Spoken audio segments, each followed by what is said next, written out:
હાલ ટૂંક સમય પહેલાં એક ઘટના બની। એ ઘટનામાં એક વ્યક્તિ એની પ્રેમિકાને ઓફિસમાં જઈને ચાકુ હુલાવીને ખતમ કરી દે છે અને એની પછી જ એ વ્યક્તિ પોતાની જાતને પણ એ જ ચાકુથી ખતમ કરવાનો પ્રયત્ન કરે છે। કમનસીબે જે એમની પ્રેમિકા હતી કે એમની જે ગર્લફ્રેન્ડ હતી એનું મૃત્યુ થાય છે। આવું કેમ થાય છે? આજના 21મી સદીના આ યુગની અંદર આવી ઘટનાઓ આપણે કેમ જોઈ રહ્યા છીએ? કેમ લોકોની વચ્ચેના સંબંધો હિંસાત્મક સ્વરૂપ લઈ લે છે, જ્યારે આવા સંબંધો પ્રેમ અને અનુરાગથી આગળ વધવા જોઈએ? આજના આ વિડીયોમાં આપણે જાણીએ આ ઘટના પાછળનું સાયન્ટિફિક કારણ અને એને લગતી માનસિક તકલીફો અને માનસિક સમસ્યાઓ।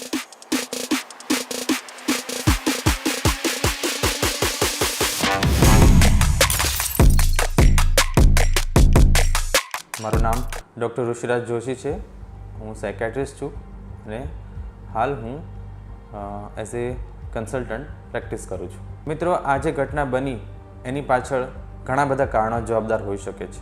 પરસ્પર જે છે એ વ્યક્તિઓ વચ્ચે મનભેદ કે મતભેદ હોવા લીધે, ઉગ્ર સ્વભાવ અથવા તો વ્યક્તિત્વની પરિસ્થિતિ અથવા તો વ્યક્તિત્વની અંદર થતી ખામીઓ અથવા તો પર્સનાલિટીને રિલેટેડ પ્રોબ્લેમ્સ, માનસિક બીમારીઓ જેવી કે schizophrenia, bipolar mood disorders, anti social personality disorders પણ આ બધી ઘટનાઓને અંજામ આપી શકે છે।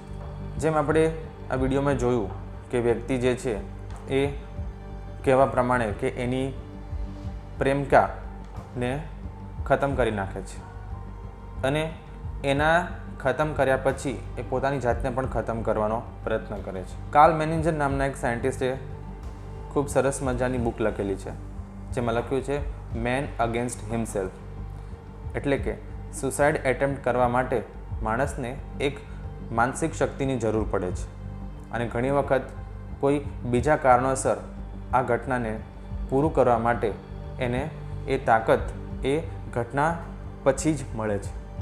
પોતાની પ્રેમિકા સાથેની લડાઈમાં અથવા તો રિજેક્શન ઘણી વખત આ લોકો સહન કરી શકતા નથી અને જ્યારે આ કોન્ફ્લિક્ટ જે છે એ એક હદથી વધારે આગળ વધે છે ત્યારે આ પ્રકારની હિંસાત્મક ભાગની અંદર પરિવર્તિત થતું હોય છે। લોકોની અંદર જે સ્વભાવને લગતી તકલીફો છે કે જેની અંદર ઇમ્પલ્સિવ અને એક્સપલ્સિવ બિહેવિયર જોવા મળે છે કે એ લોકો પોતાના ગુસ્સાને, પોતાના આવેશને કંટ્રોલ કરી શકતા નથી। એ ભાવનાઓ કે જે ઇમોશન્સની જે હાઇપ ક્રિએટ થાય છે એને કંટ્રોલ કરી શકતા નથી અને એને સમહાઉ એક્ઝિક્યુટ કરતા હોય છે। બીજું કે સ્કિઝોફ્રેનિયા અને ડિલ્યુઝનલ ડિસઓર્ડર જેવી બીમારીઓની અંદર વહેમ શંકાનો ભાગ બહુ મોટો હોય છે। જો વ્યક્તિને એમના પ્રિયજન પ્રત્યે વહેમ શંકા થતી હોય કે એમનું કોઈ બીજાની સાથે અફેર છે અથવા તો બીજાની સાથેના જે છે સંબંધો છે, તો એ વ્યક્તિ એ બીમારીના ભાગરૂપે પણ લોકોને નુકસાન પહોંચાડી શકે છે। બાયપોલર મૂડ ડિસઓર્ડરની અંદર પણ આ પ્રકારની ઘટનાઓ જોવા મળે છે। બીજું, હાલના સોશિયલ મીડિયાના યુગની અંદર અને અલગ અલગ પ્લેટફોર્મ પર જે આ ડેટિંગ વેબસાઇટ્સ અને એપ્લિકેશન્સ જે છે એના થ્રુ લોકો વચ્ચે જે આત્મીયતાનો સંબંધ બંધાવવો જોઈએ એ હવે ખાલી શારીરિક અને ઔપચારિક જેવો થઈ ગયો છે, જેના લીધે લોકો જે છે એ પોતાનો સાથ જે છે એ માણવા છતાં પણ અધૂરા રહી જતા હોય એવું લાગતું હોય છે અને એના લીધે જ ઘણી વખત આ પ્રકારની ઘટનાઓને પણ અંજામ મળતો હોય છે।